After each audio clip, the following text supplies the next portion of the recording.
ministry in the national government, we are supporting the people of Laikipia towards achieving that agenda. We have seen the opportunities which are there, and it is not just for the people of Laikipia, but also for the whole country. And I believe if we were to exploit the resources available, this will be a game changer for the people of Laikipia, because there seems to be a lot of wealth. All right, that story leads us to my favorite segment of this particular edition of the Friday Briefing. It's about time that we get to interact with Willis, the word master, joining us from Kisumu. Willis, I'm sure you had a fantastic week. I'll get to know more about it later on. I'm just excited to get to know what word you have for us today, specifically the word on the street this time round. Let's listen to what Kenyans had to say, or rather pronounce, before we get to hear from you, Willis.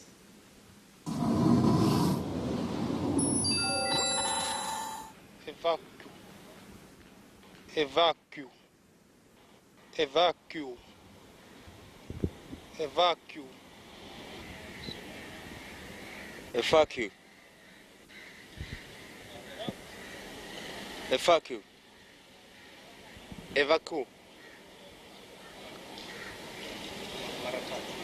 Evacue. Evacue. Evacue. Evacue. Mimi nasimamia tu hapo. Evacue. Yeah. Evacue. Evacue. Evacue. Evacue. The word is evacue. Evacue. Evacue. The word is evacue. Evacue. Evacue. Evacue. Evacue. Evacue.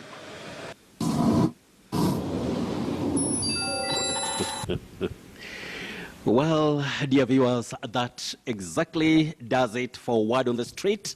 But in fact, they have tried, but unfortunately, nobody has got it right, because that word is pronounced as evacuee. Evacuee.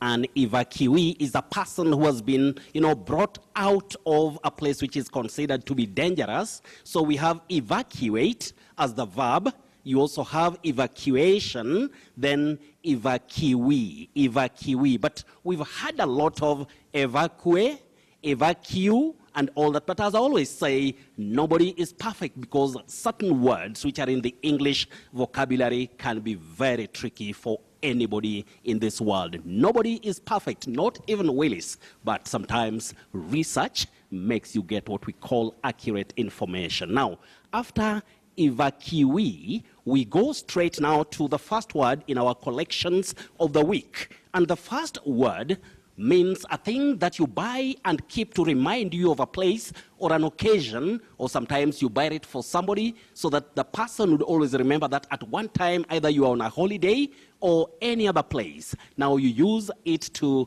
remember that occasion. You say souvenir. In English, you pronounce this word as souvenir. Now, French speakers might or may use a slightly different pronunciation, but in English, you simply say souvenir.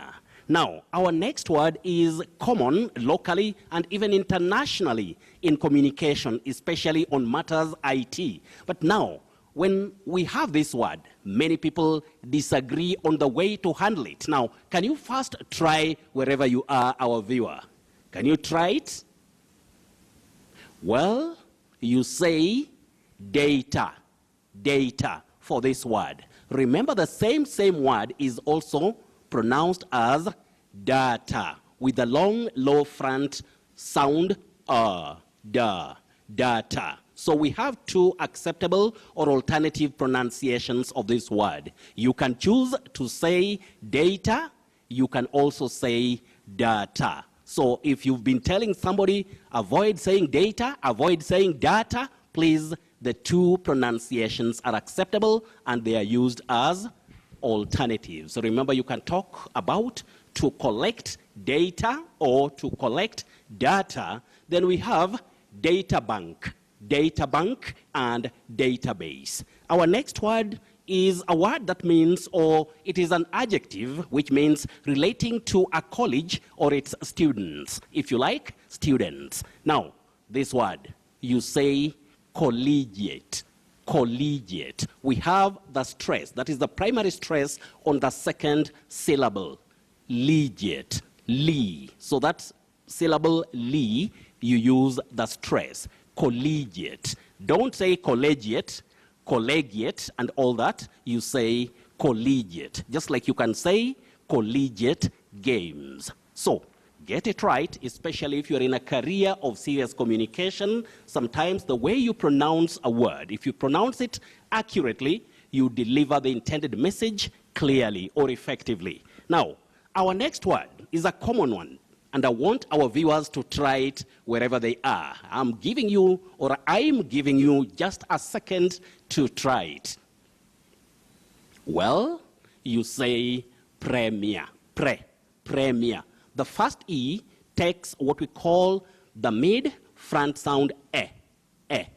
Premier. Don't say premier, premier. Premier League, Premier League. So it's a bit tricky. But remember, sometimes we have that word where we have an E after that R. You say premier, premier. But this one is simply premier, just like in Premier League. Now, the next word, it's not very common, but it has only 5 letters, and it means a person who does not eat any animal product, and such products as meat, milk, or eggs. Such a person, how do you call him or her? I know many people would say vegan. That vegan is inaccurate. Don't pronounce this word as vegan. You say vegan, a vegan. That is a person who does not eat any animal products such as meat, milk, or eggs. So please, just say vegan instead of vegan. Now, we have another word which is common, but I don't know where we get laboratory. Laboratory. Please, this word, don't say laboratory. You say laboratory. Laboratory. Just like we talk of a laboratory test, or laboratory experiment. So, laboratory, please let us avoid that because it doesn't talk about any word in the English vocabulary. That is no. You say labo, laboratory or laboratory. That is it. Now, we have another word that many people mispronounce locally and even beyond. Now, this one, when I use that slash or the forward slash, that means it's an alternative spelling. So we have SI or SY. Those are alternatives when you are spelling this word. But do you realize that many people say to siphon? To siphon, that is to move liquid from one container to another. Or sometimes maybe when you are taking money from a place, in most cases, money that you should not take from a place. Maybe there is an account where you are withdrawing money or taking a lot of money from that place. And that money belongs maybe to an organization. So please, this word, don't say siphon. You say to siphon fuel, to siphon money. So don't say si. You say sigh. That is the right way to go. The next one, also common, but a bit tricky. Can you try it? Try it again. If you have said arc, rival, that is a no for you. Don't say arc. The combining form or the part, just like functioning as a prefix, is not arc. You say arch, an arch rival, an arch enemy. You also say an archbishop, not an archbishop. So the CH, which in linguistics or in grammar we may call it now, that is in spelling. When we have 2 letters combining to represent one sound, you call it a digraph. So the C and H combine, and in this word, it takes the sound ch, not k. So you remember we have architect, architecture, archaeology, but this one, don't say k, you say ch. That is arch rival, archbishop, archdiocese. So, getting it right, very important, especially in careers of serious communication. Here is a terminology. The branch of medicine concerned with the study and treatment of venereal diseases or venereal infections. How do you pronounce it? You say venereology. Don't say vene. Venereology, no. Venereology. So the second E takes the short sound E. Venereology. Don't say venereology. You also say venereal. A venereal disease. A venereal infection. Venereology. So get it right. Now, our next word is a word that I know will leave many people wondering whether what we've been hearing locally is right or wrong. Now, you can see I've used two of them. The lower word, I've marked it with an X, meaning it doesn't exist. We think it is there because we say chassis, but there is nothing like that in the English vocabulary. The right word is the upper word, CHASSIS. And get it right, and hear this, you don't say chassis, you say chassis. Chassis. I know that may surprise many people. You say chassis. Can you struggle to say that? Chassis.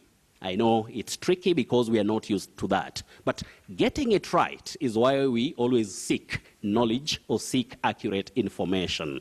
Chassis out, chassis yes. Now, we go to our feedback.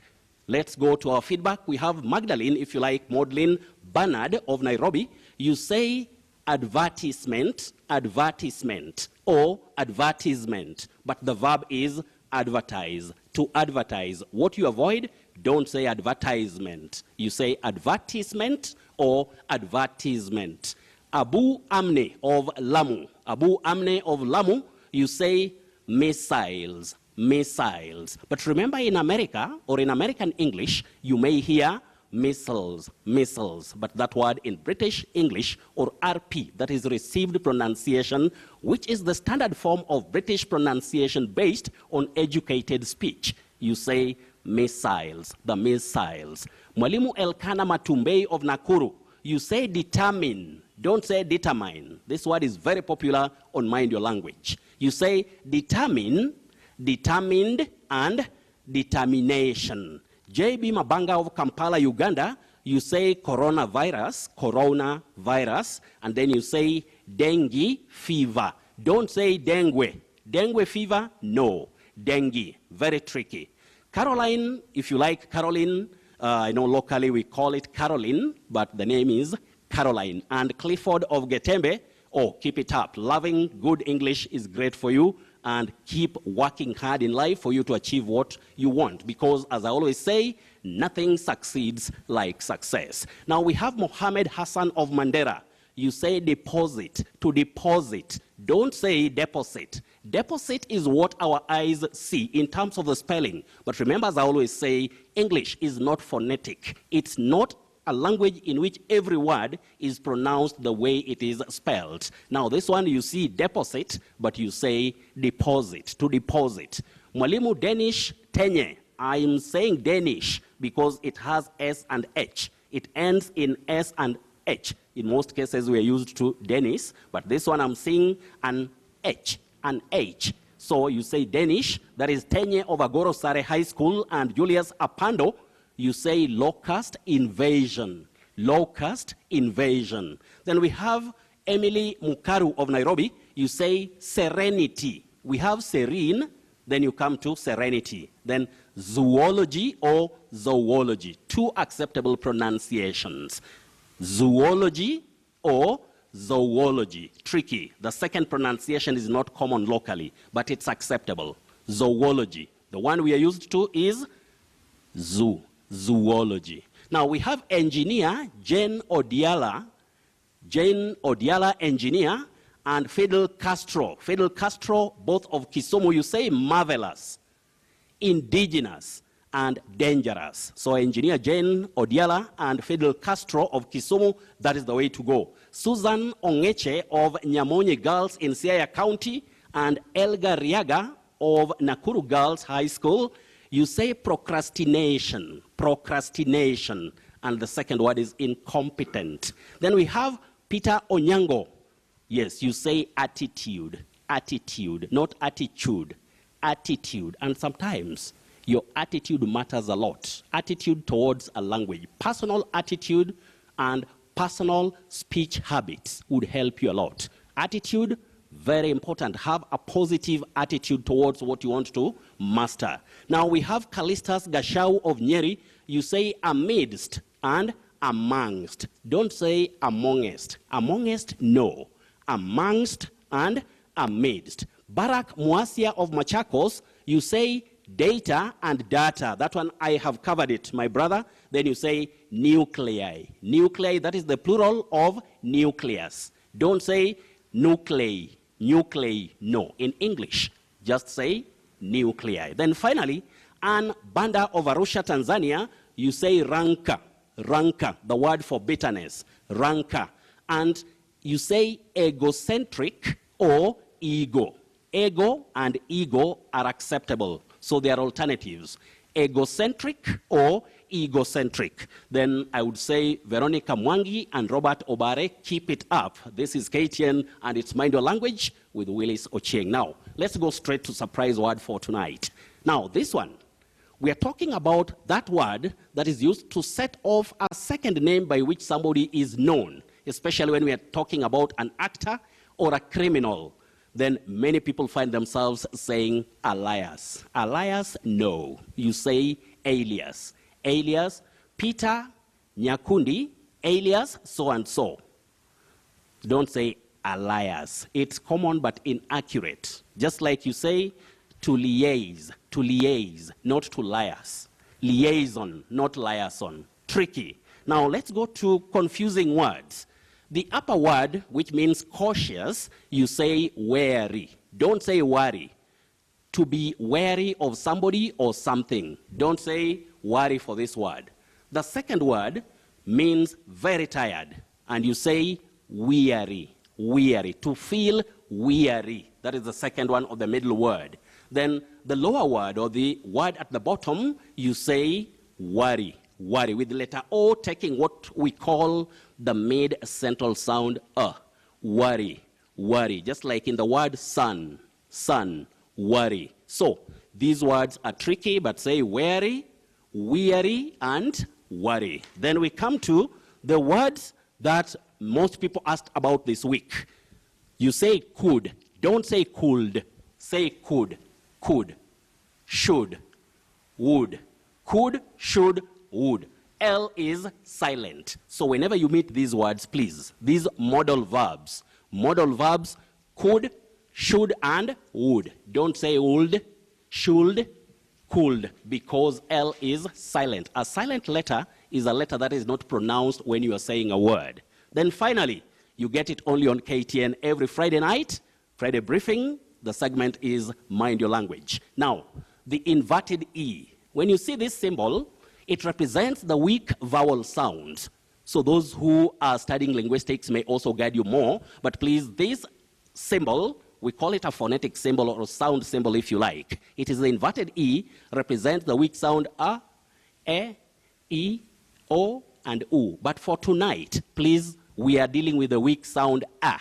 Just like in the word about, adore,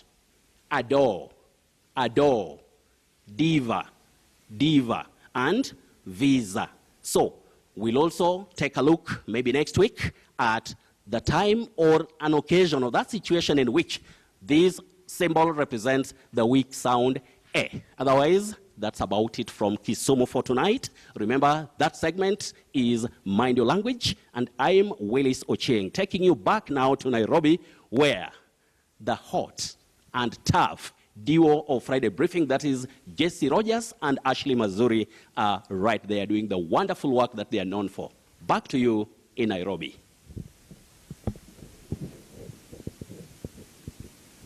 All right, thank you very much, Willis, for that.